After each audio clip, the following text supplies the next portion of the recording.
दुर्लभ कश्यप की कहानी एक छोटे शहर के युवक के अपराध की दुनिया में प्रवेश और उसके खतरनाक अंत की है। उसका नाम उज्जैन में उस समय चर्चित हुआ जब वो बहुत कम उम्र में ही अपराधी गतिविधियों में लिप्त हो गया। प्रारंभिक जीवन और अपराध की शुरुआत। दुर्लभ कश्यप का जन्म उज्जैन, मध्य प्रदेश में हुआ था। किशोरावस्था में ही उसने अपराध की दुनिया में कदम रखा। वो जल्द ही स्थानीय लड़ाई झगड़ों, चोरी और अन्य आपराधिक गतिविधियों में लिप्त हो गया। उसकी सोच और उसके व्यवहार ने उसे जल्द ही एक गैंग के नेता के रूप में पहचान दिलाई।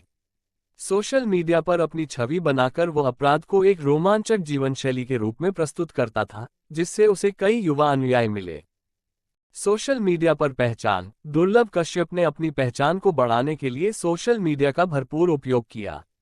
वो खुलेआम खुद को अपराधी के रूप में प्रस्तुत करता था और अपनी पोस्ट में हथियारों और अपराध से जुड़ी गतिविधियों को साझा करता था। उसकी प्रोफाइल पर लिखा था कि वो केवल रात के समय घर से बाहर निकलता है और उसे कोई भी चुनौती दे सकता है।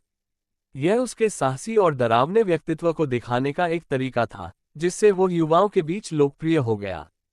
गैंगवार और आपसी दुश्मनी। दुर्लभ कश्यप की आपराधिक गतिविधियों के कारण उसकी कई दुश्मनियां भी हो गई थीं। स्थानीय गैंगों के साथ उसकी झड़पें और संघर्ष होने लगे।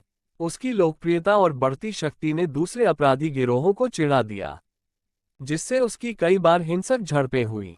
इन गैंगवारों ने उसे और भी अधिक खतरनाक बना दिया, लेकिन साथ ही यह उसकी जिंदगी के लिए खतरा भी बढ़ाने लगा।